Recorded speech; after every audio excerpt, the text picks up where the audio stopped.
I have a long-running project around using computer vision and AI to detect, track and identify birds. No real reason other than it's a fun challenge seeing how much different bits of technology I can throw at the problem. This is a short look back video at a project I did a couple of years ago.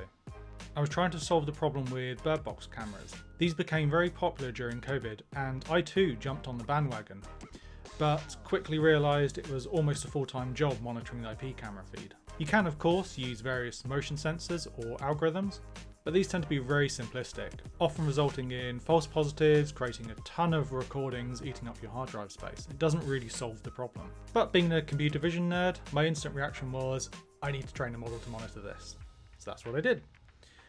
Only for it to snowball, as many engineering projects do, into recording high-speed footage of the birds as they came into land. Getting started required recording some footage. As I already had a bunch of videos recorded, I used these as a starting point for training my model. I started with a simple object detection model to recognise when the adult bird arrived in the box. I then wrote a simple Python script to connect to the RTSP stream from the IP camera and run inference in real time. Then I wrapped this all in some logic that only recorded when the bird was detected.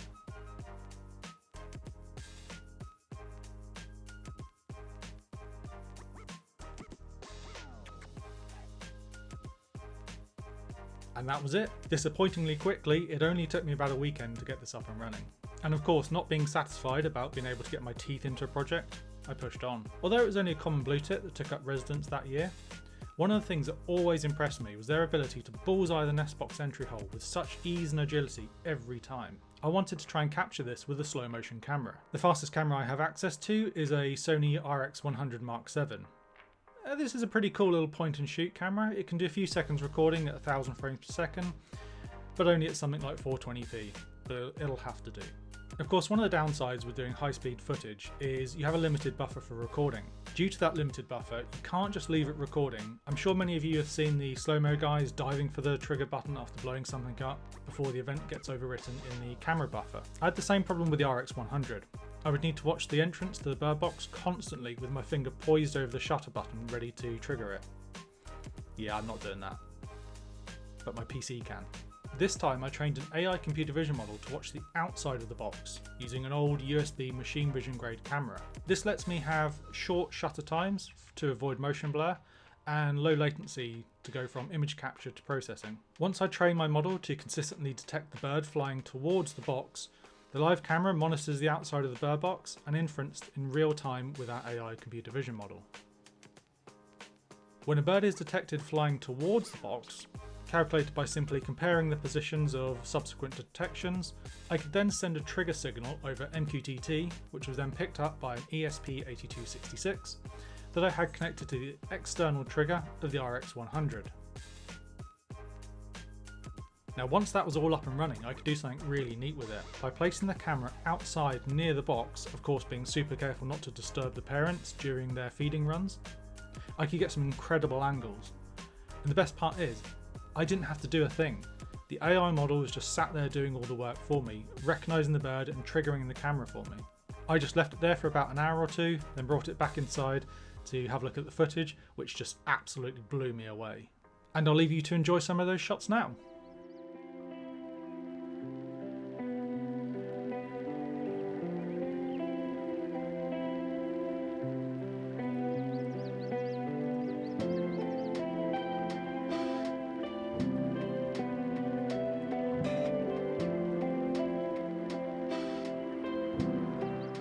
I absolutely love this shot. It looks like something from Top Gun Maverick, with the F-18s coming in for a bombing run.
So hopefully you found that part quite interesting, and that you'll join me for a future video where I'll talk about what I did last year around tracking the birds in flight and what I plan to do next.